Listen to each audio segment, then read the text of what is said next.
It is backgammon time. Today I'm going over a cash game. So this is from a cash tournament, play money, but just telling you it's a cash game. So it's five individual games. We play with the Jacoby rule, which means if you double, you don't get gammons. You don't get ×2 or ×3 for your gammons and your backgammons unless you have doubled. So that we'll see if that impacts us. So just gonna go through the start here. I'm playing white. Okay.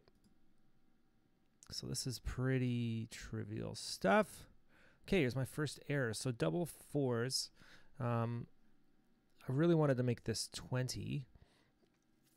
Well, let's see. So this is what I did. I was like, okay, I can make another point here. He's already on the bar. Maybe I should have, what should I have done? You tell me, XG. Okay, I should have used this opportunity to get out of dodge and make this 16. Second place, almost as good as the same thing, make the 16 but move up. So making the 16 would have been great. He's got this anchor. So what I did in making the 9 really doesn't hurt him too much. He's going to be safely on this 5 the whole time. I'm not priming him. This is a priming move, but I'm not priming him. He's got the 5. I'm not gonna give him any trouble getting out of there. So I should just use this opportunity to run. I'll try to keep that in mind. 5-3. This was kind of, I wasn't sure about this, but yeah, nothing else. Just make that 1. I could have come down, but then you're giving a shot. I'm up in the race though, so I think I put this in and I tried it. The bad thing about this is it kind of alienates our guys on the 20. It's going to be a lot harder for them to get home. And even though you don't want to make your 1 point, he's got the 5, so it's not like I'm priming him or blitzing him. I'm just going to try to win this race. So here's an error. 5. Okay, so I got a 3-2. What am I going to do with this 3-2? There's obviously nothing good. You can go 6-1, and I was like, that's the safe move that doesn't destroy a point. But do I really want to stack up on the 1? There must be something better. So I was like, which point do I care about the least? I thought about maybe bringing these both down. This was the one I care about the least, apparently. I should have done this. But I instead made this play. Not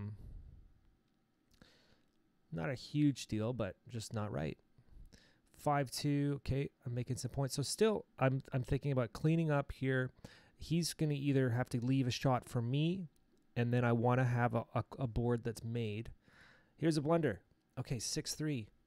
So I did this. I left the shot on the 1 again, but now he's got a little bit better of a situation here, and instead I should have played it totally safe and done this.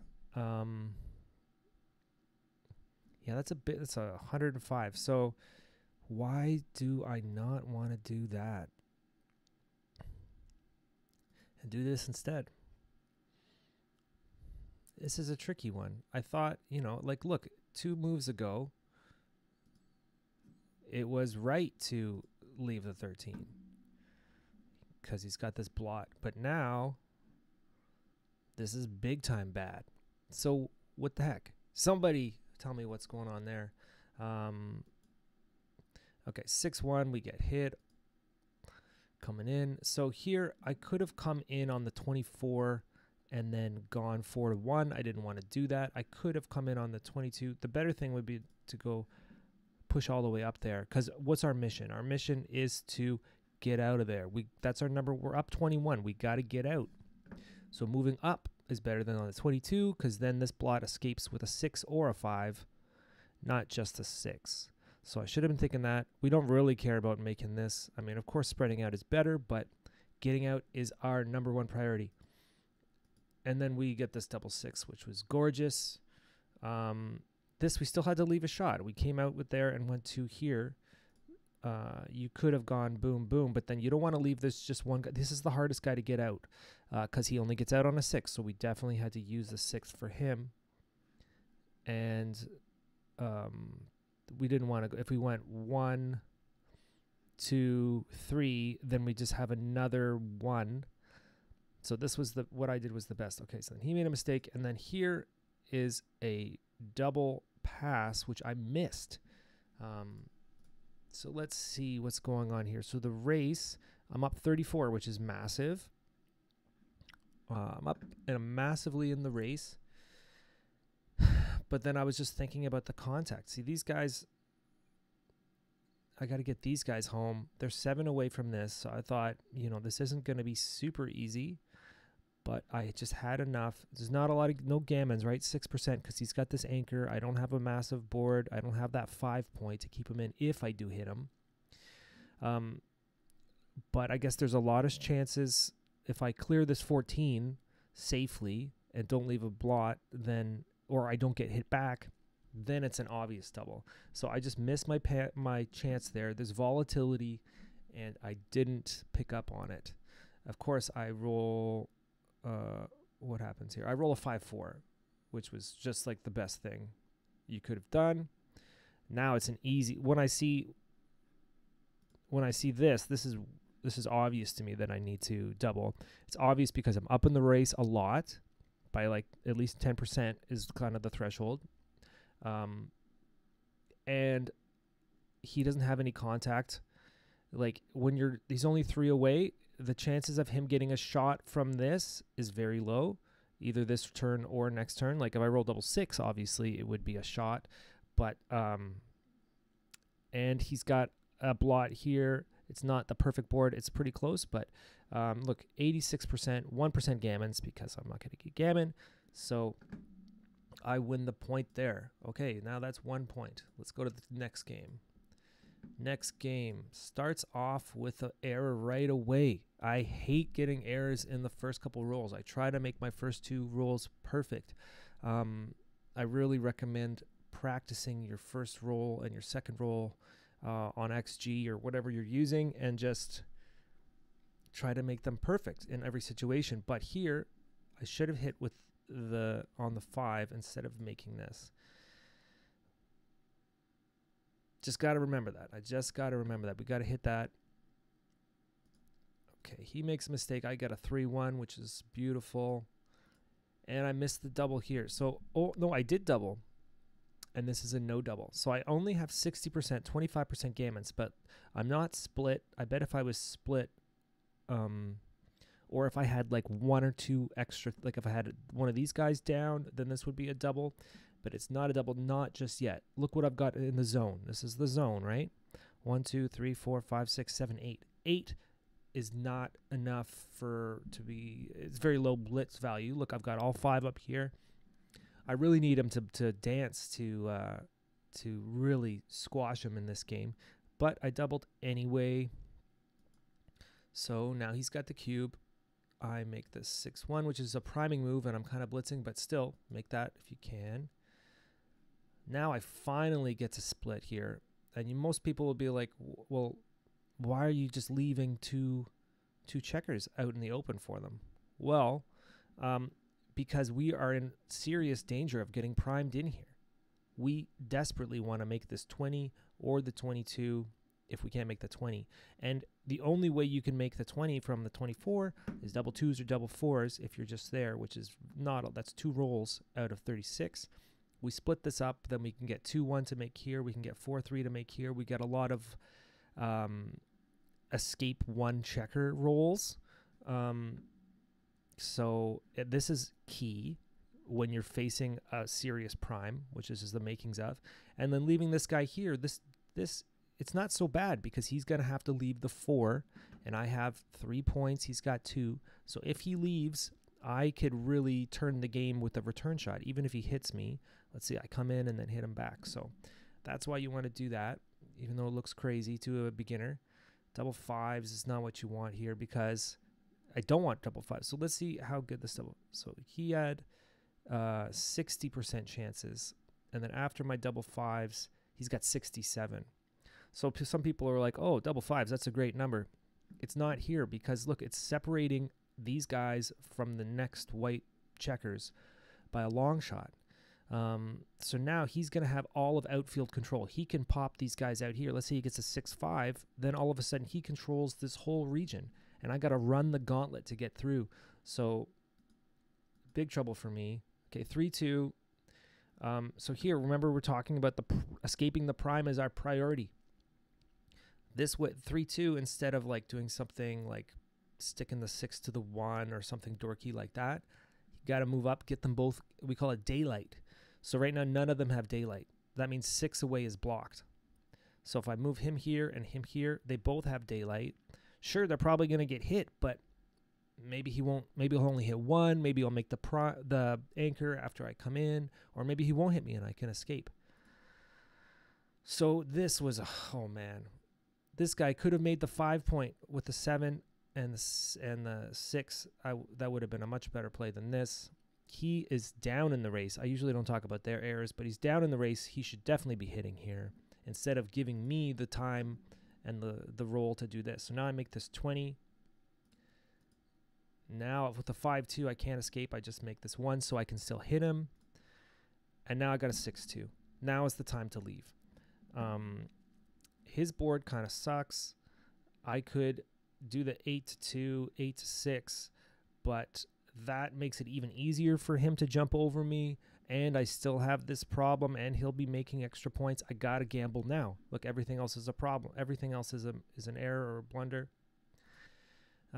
He hits me, but that's fine. It's only a 3-point board still.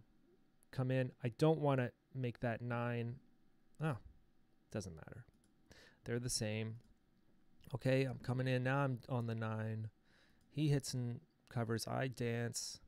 He should be doubling now because he's going to close me out. He can hit me again. He should be doubling. This is a big no double blunder. 3-2. What happened here? Oh, these are the tricky ones. So I played this safe, but let's look at what's going on here.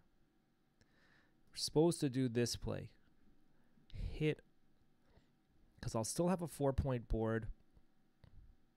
I guess the thing is, if we don't hit, he can run, and then it's a double pass.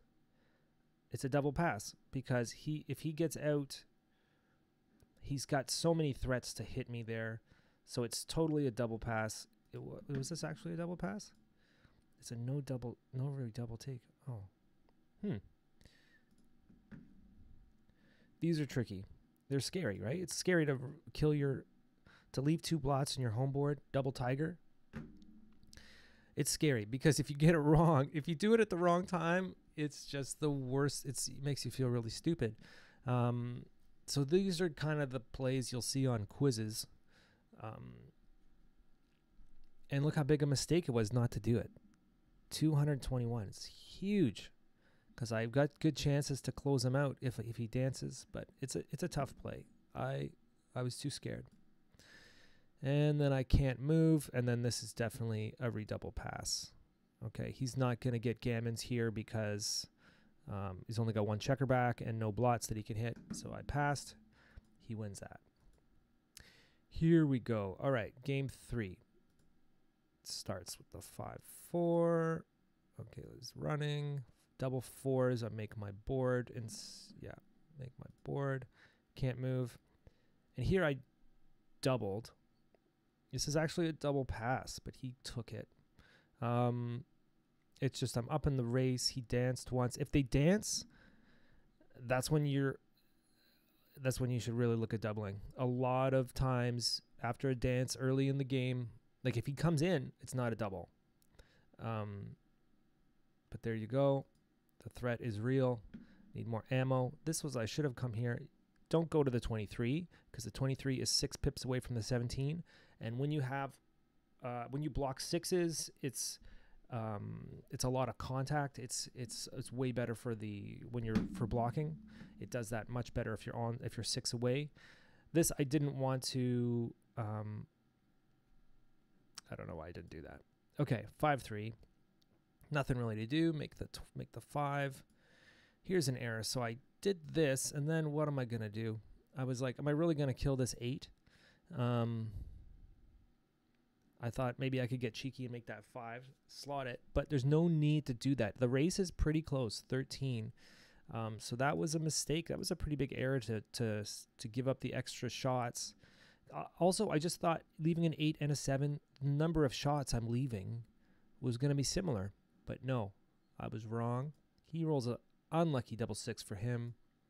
And then, of course, we're able to cover. Now my mission is cover, get more things pointed, see if, try to close them out and escape at the same time. There's a lot of good things we can do. 6-5. So here, this is where we have a 4-point board. He's got a 1 point. Now, hitting is in our favor. We do not want to just let him roll a 4-5, luckily, and get out of there, and then maybe not get gammoned. We want to get this gammon because look at our board. Okay, so then we go there. There's lots of things to clean up, but he's not going to hit loose. Okay, well, 6-1. What are the chances of that? And now is this kind of tricky. Sometimes you lose matches like this when you just have one guy. They can get lucky. But luckily, we're just going to run it. We're just running it. Once you're up in the race big, you just got to run. Even though it's not. Okay, so then this is a clear race. We won't go through that, and I ended up winning. Okay. Fourth game. All right, this is a short one. Start with a 3-1, 5-1, 6-2. He's running. 6-5, lucky hit there. And then here I doubled. Let's see what I have in the zone. I've got 6, 7, 8, 9, 10. So 10 is a good number for blitzing. I've got them spread out. They've got no anchor. This is a blitz threat. So there's a good chance I could point on him or make the 7 if I don't like that. And it should have been a take. It should have been a take because I only have a 2-point board. Even if I do point on him, there's a good chance he doesn't dance and he comes in, makes an anchor, escapes something else. So, yeah, it's a double take. Just try to remember these early game ones. Whenever they have 2 blots around here and you've got a lot of stuff, count the number of checkers you have here. Look for the no anchor. And look, they got nothing going on. Those are keys that you should be doubling. Okay, last one. This is not a good match for me. Let's see where I screwed up. 3-2. So all this stuff. This would have been a better one coming down with 2. All right, so here is my first. This is okay. This is not a mistake. Okay, make the 20. I thought about making. You kind of want to hit this 5, and then this would have been almost the same. Double hitting there. Almost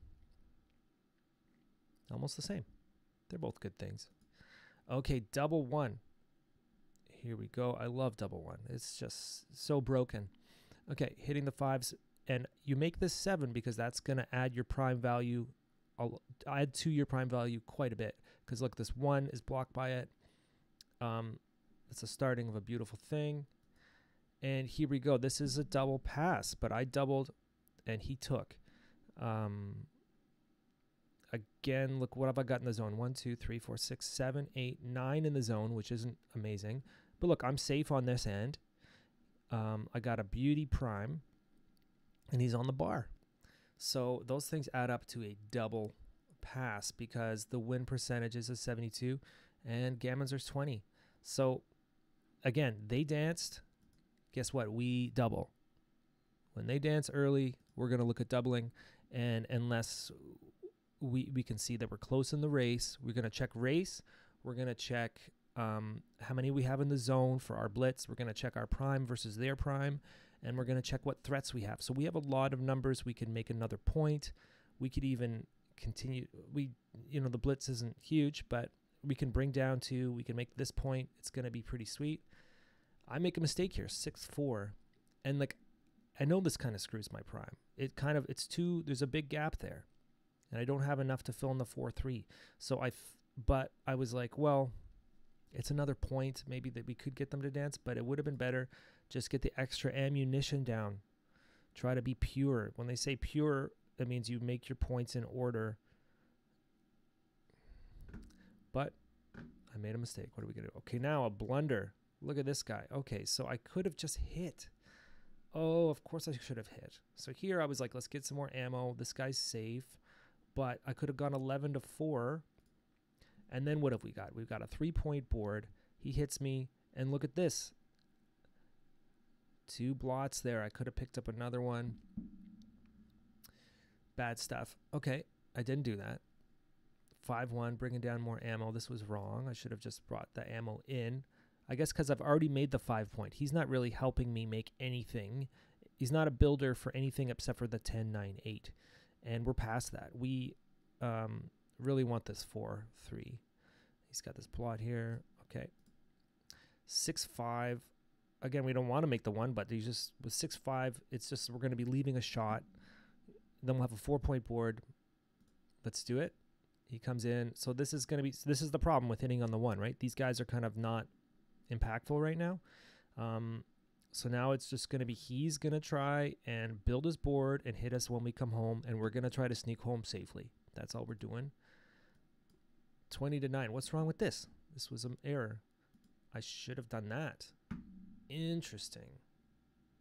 That's weird. I would want to run my last guy, give up the 5, like pay now. But he's doing this. What do you guys think? Why is that an error? Why don't we want to run that guy?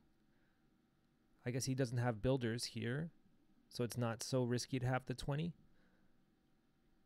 But why not just get him home? What the heck? Okay, don't know that one.